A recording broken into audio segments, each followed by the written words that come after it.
என்ன இங்க எவ்வளவு பிடிச்சோம் அங்க அவ்வளவு பிடிச்சோம் பழக்கம் படி வேண்டிக்க போறவங்க எல்லாரையும் மறக்கிறாங்க.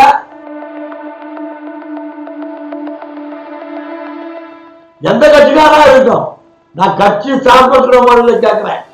நான் ஒரு பத்திரிகாரி யூடியூப் சேனல்காரன் சொல்லியே கேட்கிறேன்.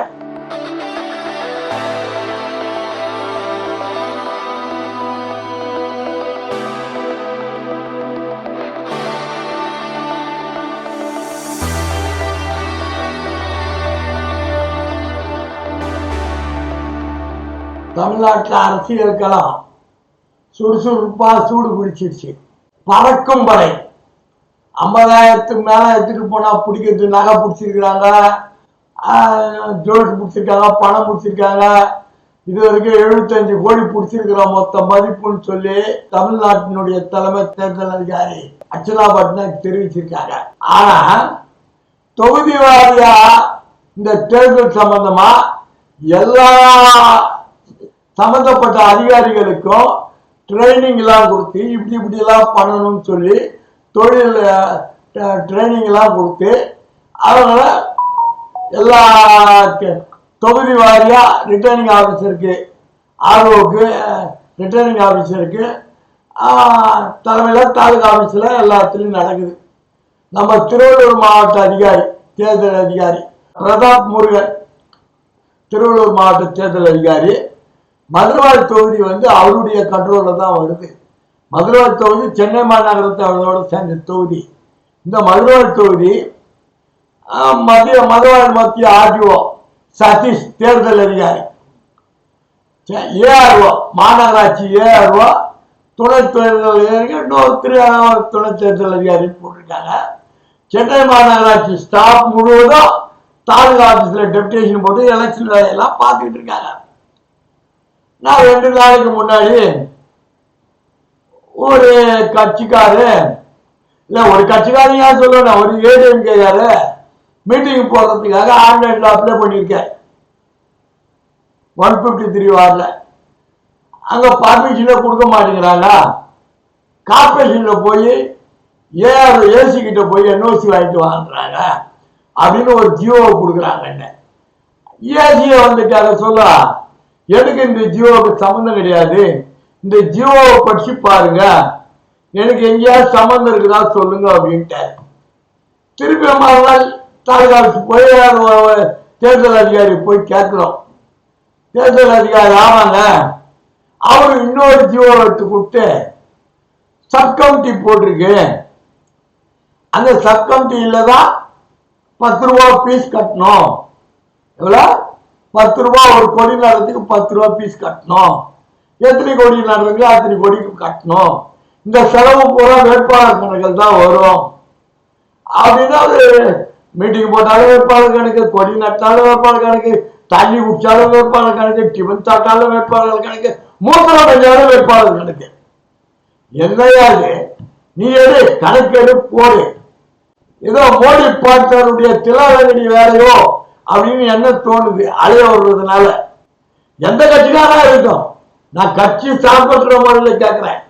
நான் ஒரு பத்திரிகாரி யூடியூப் சேனல்காரன் சொல்லியே கேட்கிறேன்.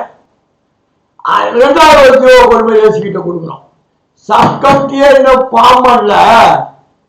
சப்கமிட்டி ஃபார்ம் பண்ணாதான் 10 ரூபா கட்டி வாங்கலான்னு கமிட்டி பாஸ் பண்ணாதான் உங்ககிட்ட இருந்து நான் அதை வாங்க முடியும், இல்லைன்னா வாங்க முடியாது அப்படின்னு அவரு திருப்புறாரு. கடைசியா நாங்க என்ன சொல்லிட்டோம், கொடியே நல்ல மீட்டிங் நடத்துறதுக்கு பர்மிஷன் கொடுன்னு கேட்டு 6 மணி மீட்டிங் நடத்துறதுக்கு 12:30 மணிக்கு பர்மிஷன் கொடுக்குறாங்க, போலீஸ் பர்மிஷன்.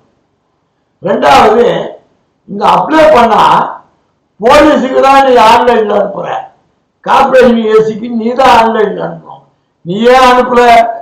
நீ அனுப்பாம நீ போய் நேரா போய் கேளுங்க, லெட்டர் கொடுத்து கேளுங்க. அந்த ஏசி காரு முடியலாம், ஏசி எல்லாம் எங்களுக்கு அதுக்கு சம்மந்தம் கிடையாது.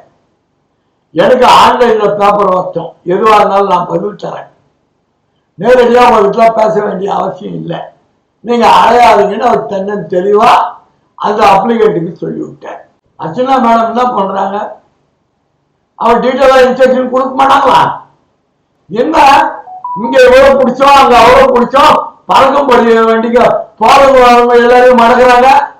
தக்காளி இருக்கிறவங்க மடக்குறாங்க, வெங்காயம் இருக்கிறவங்க மடக்குறாங்க, தண்ணி விற்கிறவங்க மடக்குறாங்க, மீன் விற்கிறவங்க மடக்குறாங்க. இதெல்லாம் ஒரு நியாயம் அநியாயம் மனித நியாயம் எல்லாம் இருக்கு. நகை எடுத்துட்டு போனா ரசீது கொடுத்தாச்சா, கொடுத்தா பிறகு நீங்க விட்டுறீங்க. இந்த ஏடிஎம் பணம் நிரப்புற வண்டிங்களுக்கு எல்லாம் என்ன பண்றீங்க, ஆத்திரேஷன் காமிச்சா விடுறீங்க. சில தேர்தல் அதிகாரிகள் யாரா இருந்தா என்ன விட்டுறாங்க. மாவட்ட தேர்தல் அதிகாரி அது பரிசெடுத்து விடலாமா வேணாமான்னு அவர் முடிவு பண்றாரு. இதுக்கு நிலகட்டா ஒரு 7 தொகுதிக்கு ஏற்ற மாதிரி மாவட்ட தேர்தல் அதிகாரி, மாநில தேர்தல் அதிகாரி அர்ச்சனா பட்நாயக் பெருசா பேட்டி கொடுக்கிறாங்க. முதல்ல தங்களுடைய மாவட்ட தேர்தல் அதிகாரிக்கும் உதவி தேர்தல் அதிகாரிக்கும் முதல்ல பர்மிஷன் கொடுங்க, இன்ஸ்ட்ரக்ஷன் கொடுங்க. முதல்ல ஆர்ப்பாட்சியை கூப்பிட்டு ஒரு டேட்டா கொடுத்துருங்க. இதெல்லாம் அப்ளை பண்ணோம், ஆன்லைன்ல தான் எல்லாத்துக்கும் அப்ளை பண்ணோம், இந்தந்த இன்ஸ்ட்ரக்ஷன் படி தான் நாங்கள் பர்மிஷன் கொடுப்போம், இந்த செலவெல்லாம் நாங்கள் தேர்தல் வேட்பாளர் செலவு தான் ஏற்றுவோம். இப்ப இன்னும் வேட்பாளராக அறிவிக்கல, இப்ப எல்லாம் கட்சி நடத்துது. அப்ப எப்படி வேட்பாளர் செலவுன்னு, பார்ட்டி செலவு தான், வேட்பாளர் செலவு கிடையாது. இப்ப நடத்துற கூட்டம்லாம் இறுதி வேட்பாளர் அறிவிக்கிற வரைக்கும் அந்த கட்சி செலவு தான், வேட்பாளர் செலவு கிடையாது. நீங்க நடக்கட்ட இப்போ வேட்பாளர் செலவா, எவனே வேட்பாளர் அறிவிக்கல, எப்படி வேட்பாளர் செலவுன்னு மொத்தமா குழப்பத்தில் இருக்கிறாங்க தேர்தல் அதிகாரிகள்லாம். அவங்களுக்கு மீண்டும் ஒரு அறிவுரை அர்ச்சனா பட்நாயக் வழங்கணும், மாவட்ட தேர்தல் அதிகாரி வழங்கணும், காவல்துறைக்கு தெளிவா அறிவுரை வழங்கணும். நீங்க என்ன சொல்றீங்களோ அதை கேட்டுக்கிட்டு காவல்துறை இறங்குது. அதனால ஆன்லைன்ல அப்ளை பண்ணியாச்சுன்னா தரமாட்டேன்னு சொல்லி, இந்த காரணங்களுக்காக உங்களுக்கு ரிஜெக்ட் பண்றேன்னு சொல்லி ஆன்லைன் அப்ளை பண்ண 12 ஹவர்ஸ்க்குள்ள அந்த கன்சர்ன் பார்ட்டிக்கு இன்டிமேஷன் ரிட்டர்னா போய் ஆகணும். ஓரல் இல்ல, ஆன்லைன்ல மெயில் அனுப்பணும், ரிட்டர்னா நேரடியா சர்வ் பண்ணி ஆகணும். 12 ஹவர்ஸ் எவன் அப்ளை பண்ணணும், இந்த காரணங்களுக்காக உங்களுக்கு தர ஏறாது அப்படின்னு சொல்லணும். ப்ரோக்ராம் நடத்துறவங்க 72 ஹவர்ஸுக்கு முன்னாடி ஆன்லைன்ல அப்ளை பண்ணணும்னா யார் அப்ளை பண்றாங்களோ அவங்களுக்கு அறிவுரை வழங்கணும். அப்பதான் ஏதாவது ரிமார்க்ஸ் இருந்தா அதை கரெக்ட் பண்ணி திருப்பி கொண்டாந்து தாக்கல் பண்ணுவாங்க. ஏன்னா வேட்பாளர் தாக்கல் 12 நாள் டைம் கொடுத்துருக்கீங்க, அந்த 12 நாள்ல 5 நாள் லீவ் ஆகி போகுது, 7 நாள் தான்.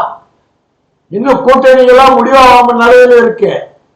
டெல்லிக்கு தமிழ்நாட்டுக்கும் டெல்லிக்கு சென்னைக்கும் பிளைட் பார்த்துக்கிட்டு இருக்காங்க தனி விமானத்துல. எதிர்கட்சி எல்லாம் கட்சி இந்த வாட்டி கூட்டணி திமுக தவிர யாருன்னா இறுதி முடிவு எடுக்கல.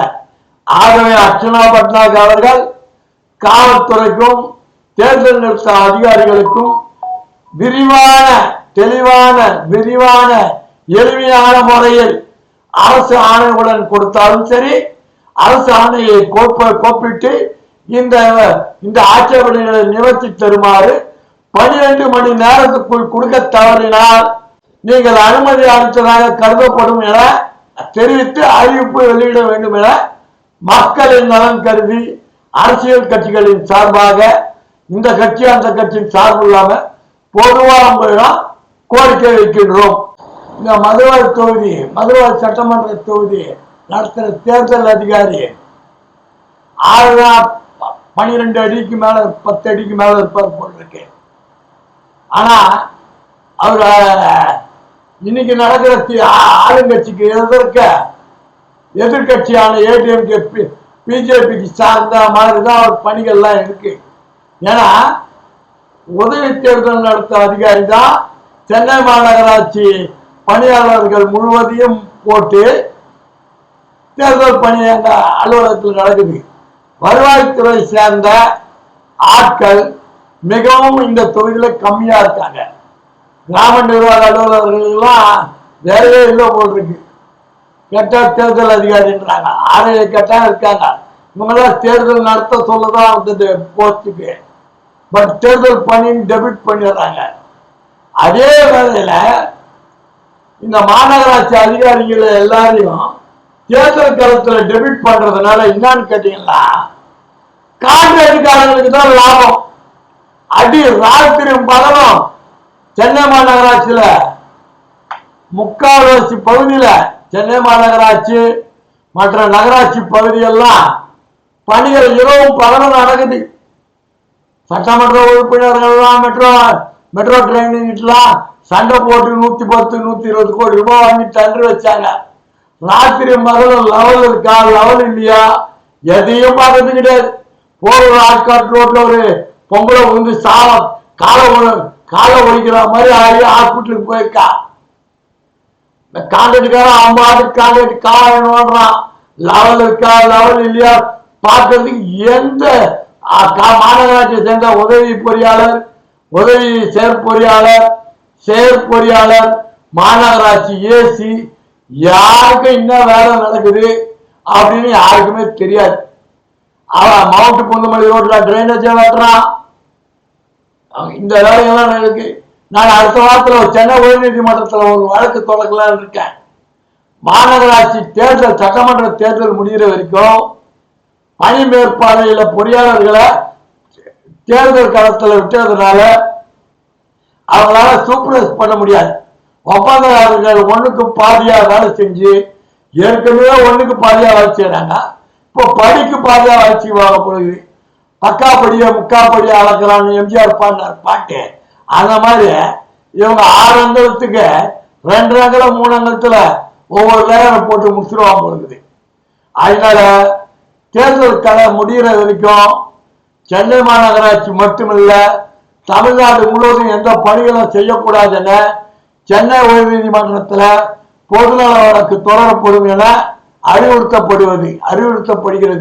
அர்ச்சனா பட்நாயக் இதை பற்றிய நடவடிக்கை எடுப்பாரான்னு பார்த்துக்கிட்டு சேர்த்து அவங்களையும் அர்ச்சனா பட்நாயக்கையும் ஒரு பார்ட்டியா சேர்த்து ஹைகோர்ட்ல வழக்கு தொடர்ந்தா ஒரு முடிவு இவங்க நடவடிக்கை எடுக்கலாம் ஒரு முடிவு காண்போம்.